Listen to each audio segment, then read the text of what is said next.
Can't believe I'm this close to the most isolated country in the world, the Hermit Kingdom. Wow. As a North Korean soldier, definitely.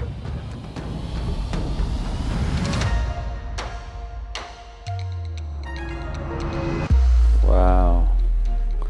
There it is, right across this bridge. On the other side there is North Korea. Just walking along the streets of Dandong at night for the first time, and the bridge is lit up so beautifully, I have to say. And it's so nice that it's so quiet. Compared to all the other Chinese cities I've been to, this is like really nice and quiet.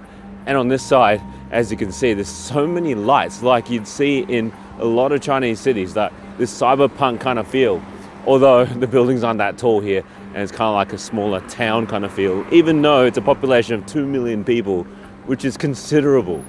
But now I'm just looking for a place to eat dinner. I've just stumbled across this restaurant and I see Korean writing in it, and I see Korean dishes here featured behind me. I'm gonna give it a go. I need a bit of a break from Chinese food. It'll be nice to have some Korean food, and I'm assuming it's gonna be North Korean cuisine. So let's check it out.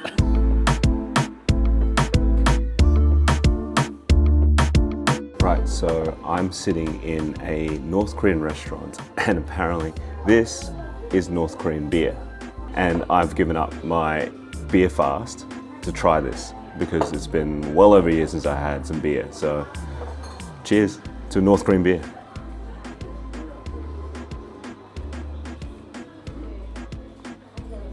Not bad. So right here in front of me is the bibimbap, which is very familiar to me because it is South Korean food as well. But this is apparently the North Korean version. So I'm gonna give this a go, and I love how it's in a stone pot, so it is pretty legit.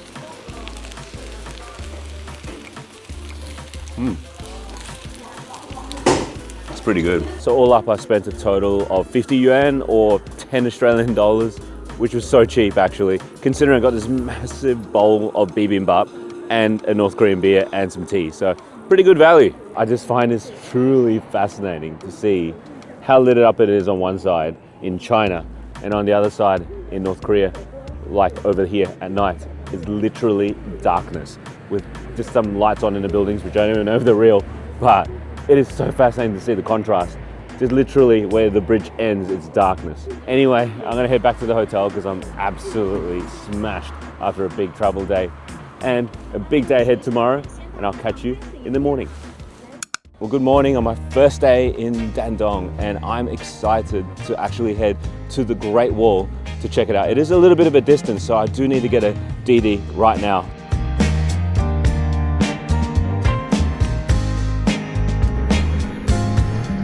So I'm in a taxi who had ended up being a tour guide who's actually upselling me, like, just to drive me around for the whole day, showing me all the places that tourists don't go to for $60 or 300 yuan. And we just stopped right by the highway along the fence line, and this fence line across is literally North Korea, across that little bit of river. And there is a dam built by the North Koreans. And you can see over there, there's little houses, little stations, and there's a North Korean soldier right over there. How insane is that? It is so close, because if you look at this, I'm not on widescreen, that's how close it is. I'm not zooming in, so that's incredible. Right, I've just arrived at a ferry terminal here, not the one by the broken bridge, because apparently the one by the broken bridge doesn't go close enough, and it's also a bit touristy and packed. But this one is a little bit further away, I'd say about 30-40 kilometers away. So I'm just about to board this boat. As you can see here, it's not too packed, and it's about to depart. So let's go check out North Korea as close as we can. So you can see right behind me, that's North Korea. I can't believe we're going this close.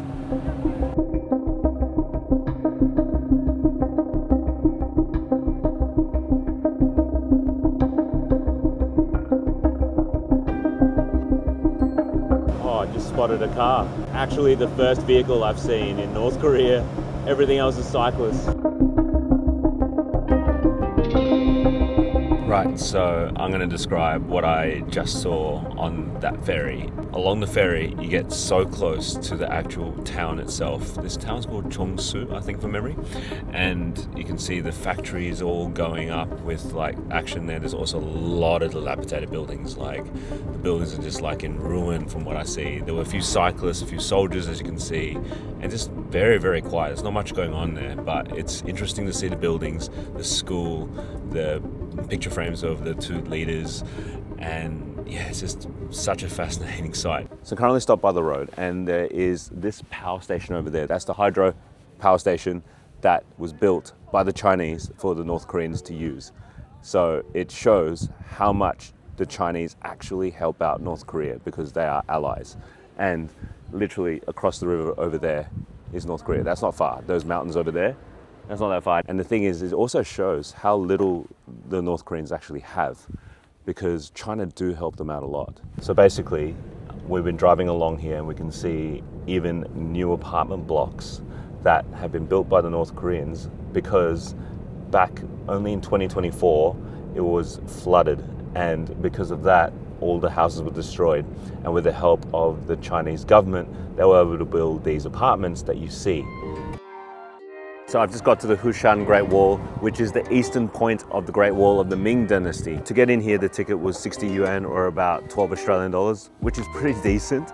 And also this place, have you noticed? There's hardly anyone here. Look at that. I literally almost have the place to myself, which is mind-boggling for China, because China's like so populated and everywhere has people. Right, let's start climbing. The steps are already steep already, and we only just started. My goodness, it's steep. Can't believe I'm on the Great Wall of China, one of the 7 wonders of the world, and on the side where there's hardly anyone around. And I'm already puffed out, and I barely walked up the stairs.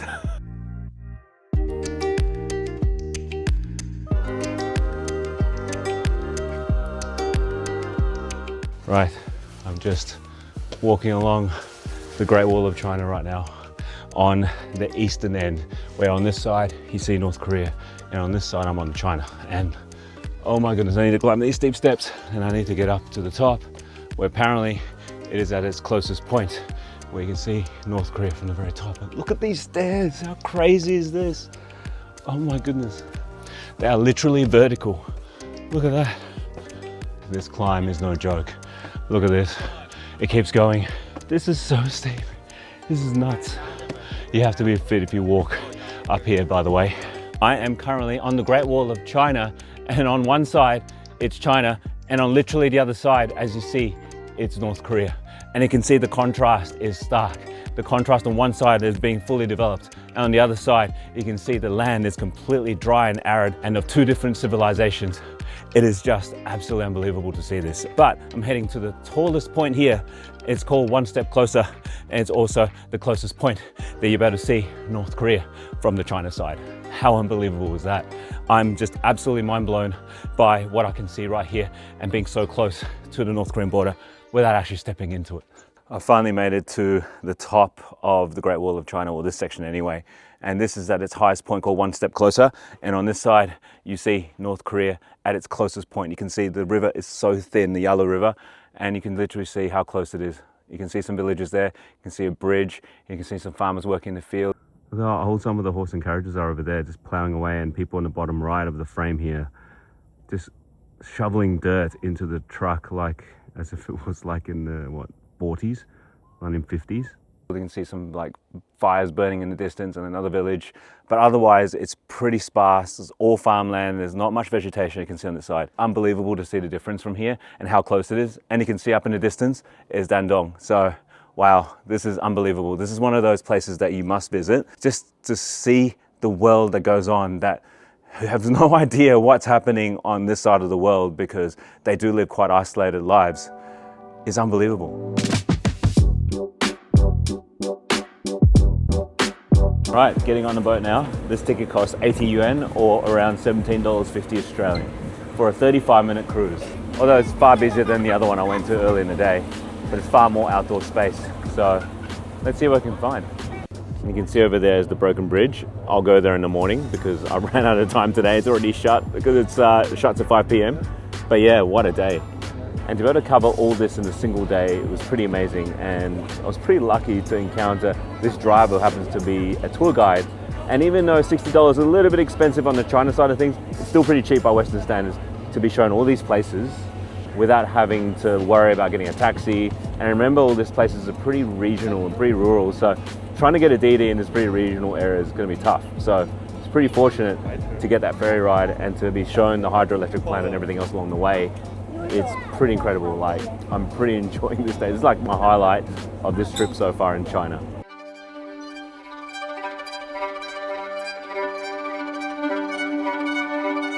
See two halves over there. The left side is China and the right side is North Korea. The difference with Dandong is stark. Look at that. Okay, these apartments look like there's some signs of life. You can see curtains and stuff like that as well. That's a North Korean soldier, definitely.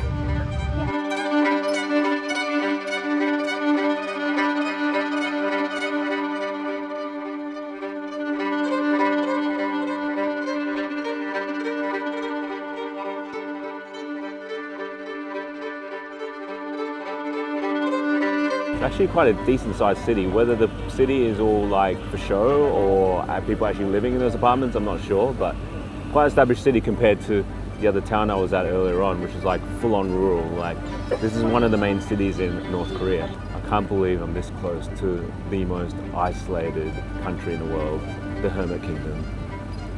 Wow. Oh my gosh, we're actually going under the Friendship Bridge and seeing the end of the broken bridge.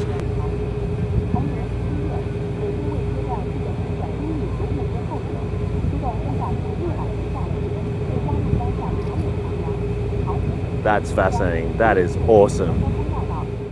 Right, let me summarize this particular ferry trip. This ferry trip is 80 yuan, which is cheaper than the other one, which was 120. But both are kind of different. One covers like a rural town in North Korea, and this one covers one of their major cities. So in actual fact, we do see two different perspectives, country life and city life, both quite different. So when it comes to things to see, I reckon this one's better because you can see a lot more life happening here. And if you want to see more of a rural side of things, maybe a side of North Korea that the government over there doesn't want to show you, go to the other one because it's a lot more rough around the edges. It's totally underdeveloped. This one looks a lot more developed than what I saw in the other one. So right behind me is the Friendship Bridge, which is the existing working bridge between North Korea and China. And right over here is the broken bridge, which was bombed by the US in 1953 during the Korean War, which was never rebuilt. So two bridges right next to each other, one of them's broken and left in its past, and this one still active. And as you can see, there's trucks jammed up along here because China is North Korea's biggest trading partner, and so much goes between the two. I think it's about 90% of North Korea's trade happens in China, and a lot of it happens right here behind me with the trucks entering into China and back and forth into North Korea. How fascinating is that to see so many trucks just jammed up here, entering China, bringing North Korean goods and vice versa. So I ended up walking back to the riverfront, and at the back of here is a beer hall, Korean beer hall. Let's give it a go.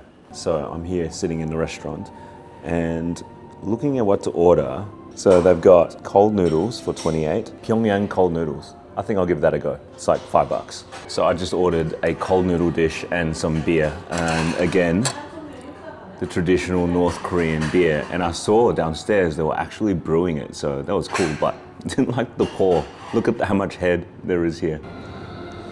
Oh, okay. So you mix it in with the cold noodles. Right, so I currently have Pyongyang cold noodles, which she actually helped me mix it up because I don't know how to work it. Cheers. Oh yeah, that hits the spot after a massive day. And let's give these noodles a go.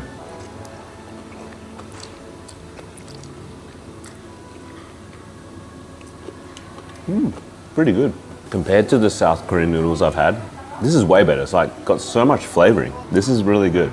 I really rate it. So you might be wondering, how can you tell whether a restaurant is North Korean or not in Dandong? Well, usually there's flags outside of the North Korea and China, but usually this one there isn't. But I looked it up on DeepSeek and this is apparently one of them. And one of the other signs is that they have North Korean beer, which they do here, which they import from across the river. And also the staff here are speaking in Korean. That's another sign. And also the fact that they're in uniforms right now and they're normally very pretty. So that's usually another sign as well, because they're usually university students sent across to do work. So that's how it is here. I just find it really fascinating to be able to have a taste of North Korean food, and I had a glimpse into North Korea from Dandong in China, which is really fascinating. In the end, the total worked out to be 50 yuan, which is 10 bucks. For a beer and cold noodles for 10 bucks, good deal. Pretty impressed. Now it's time to head back to the hotel because I'm absolutely smashed after a massive day, and I'll catch you in the morning.